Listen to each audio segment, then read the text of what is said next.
Sorry. ఎప్పుడు చూసినా sorry అంటే సారీ. ఒకే ఒక్కసారి నేను అడిగింది please.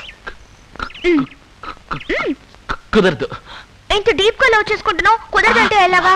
Please.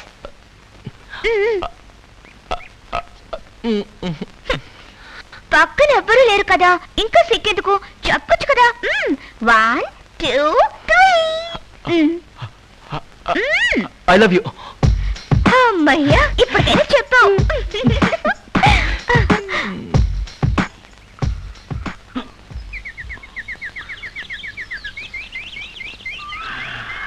Linga, I like your touch. ఇవన్నీ మీకు ఎలా వస్తాయి? కడుపు కకృతి. మీకు రామాయణం అంటే బాగా ఇష్టం, right?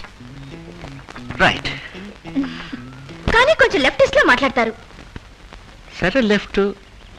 You are very funny. Very. Ramudu. రాముడి పక్కన ఉడత. ఉడత పక్కన ఎవరు? జాంబవంతుడా? ఇవన్నీ మీకు ఎలా కనపడుతున్నాయండి? నాకు మాత్రమే కాదండి, తెలుసుకోవాలని ఇంట్రెస్ట్ ఉన్న ప్రతి వాళ్ళకి తెలిసి తీరాలి. మిగతా పెయింటర్స్ అందరూ కేవలం సంతకం చేస్తారు, కానీ మీరు మీ హస్తవాచితో అద్భుతంగా వేస్తారు. మీరు వేసే స్టైల్ ని బట్టే మీ పెయింటింగ్ ఏమిటో ఇట్టే పట్టేయచ్చు. ఏంటండి ఇది పనికిమాల విషయాలని? హస్తవాసి, కలరు, పెయింటింగ్, పోలీసులని వేరే ఏదైనా మాట్లాడుకోవచ్చు కదా. Okay, will talk about painting techniques and motive. మళ్ళీ మొదలెట్టారా?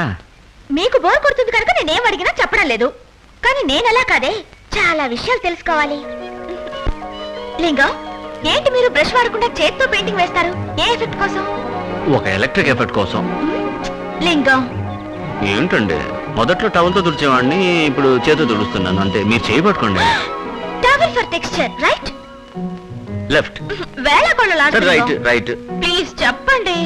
ఏం చెప్పాలంటారు? నేను ఎందుకు చేతితో పెయింటింగ్ చేస్తానని తెలియాలి అంతే కదా. దీనికి ఎందుకు ఇంగ్లీష్ లో మాట్లాడిన ప్రాణం తీస్తున్నారు?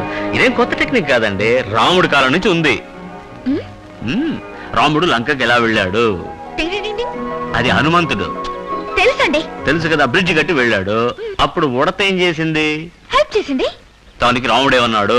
థాంక్స్ అన్నాడు. ఆ కాలంలో ఇంగ్లీష్ ఎక్కడుంది? ప్రేమతో ఉడతను చేతిలో తీసుకుని ఒళ్ళు నిమిరాడు.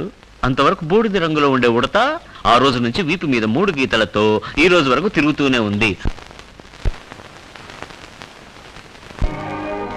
I like your touch. దాని వదిలేండి, మన గురించి మాట్లాడండి. దాని గురించి చెప్పలేదు, దేని గురించి చెప్పాను? అయ్యో, ఈ మాట ముందే చెప్పొచ్చు కదా. అది వదిలేసి దొంగ తిరుగుడు రామాయణ మాట్లాడుతూ కూర్చున్నారే.